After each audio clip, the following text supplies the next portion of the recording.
Hello guys, welcome back to US Healthcare Academy. In our last video in the series of clinical data, we spoke about the clinical sections, different clinical sections like encounters, vitals, procedures, diagnosis, problems, medications, orders, observations, plan of care, social history, notes, immunization. And today I want to talk a little bit about why understanding this data is important and what all use cases can it be used in. So I picked up a topic of clinical quality measures, and today I will introduce you to what clinical quality measures are and why these programs like merit-based incentive payment system, meaningful use, what is the actual purpose and agenda of CMS for coming up with this kind of programs, this kind of incentive programs. So, US government spends 17 to 18% of their GDP on healthcare, which means trillions of dollars, and if not trillions, billions of dollars. And it is important that this cost is reduced. And how the cost can be reduced, one way is to increase the quality of care. So basically, CMS came up with this program where they want to reduce the cost, and the way to reduce the cost is make sure that the proper screenings are done for the patients, the proper immunizations are provided, and many more things. Good quality of care to the patients. So let's look at one example measure. So guys, let's look at this measure, which is CMS 125 V11, breast cancer screening.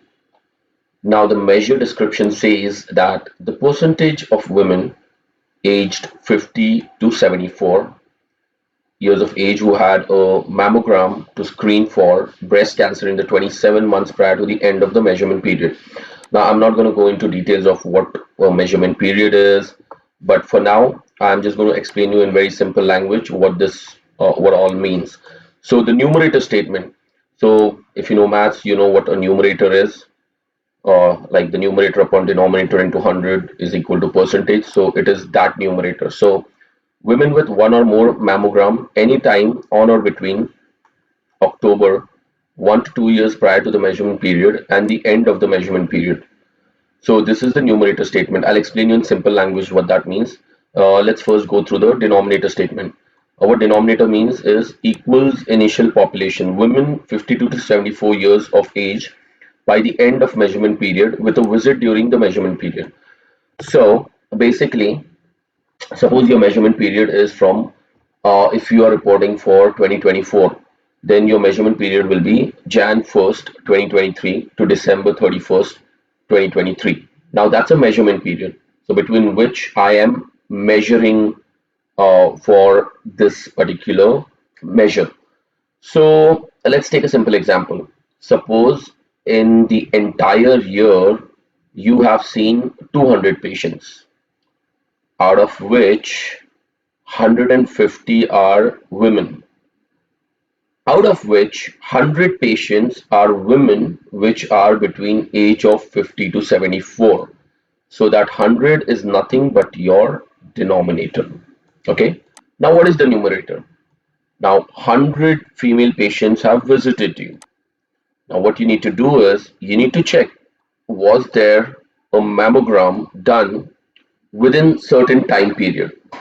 So maybe from October 1st of 2021 till December 31st of 2023. You have to check if the mammogram was done. And if not, then it has to be done.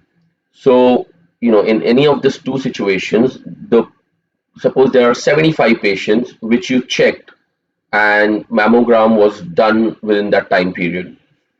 And, you know, for the remaining patient, you have to do the mammogram. If you haven't referred for the mammogram, then you will lose the credit. So basically, let's say For 20 patients you ignored, but for 5 patients you did it, and 75 already had a mammogram done within that time period, which is a qualifier.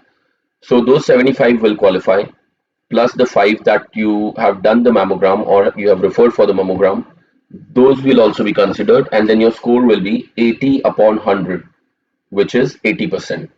So each measure has a passing criteria, like maybe that is decided by CMS, and they will say that breast cancer screening, the passing percentage is 75%.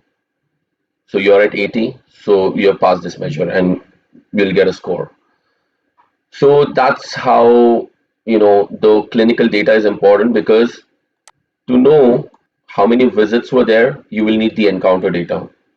And of those 200 visits, which are the female patients, you will need the gender data. And out of that, how many are between 50 to 74? So obviously you're going to need uh, the age data or the date of birth. So all of that is included in the patient's data. So patient's data is a clinical data, and that is required to calculate this measure. If the mammogram was done or not, how are you going to identify if the mammogram is done or not? Because that's a procedure, right? So you will get that in encounter procedures. So that's the reason it's important to understand the clinical data, because only once you understand the clinical data, you will know how to properly compute this measure and where the data is coming from. So that's about the introduction to clinical quality measures, but we will go in details of that in our later series that is going to come up. I'm going to make entire different series on the clinical quality measures, and maybe I'll pick some 10-20 measures out of this, and we'll do a separate video on each measure and how those are calculated, so that you get a good understanding of uh, what clinical sections are referred and what are the different coding standards. But for now, that's the introduction to clinical quality measures.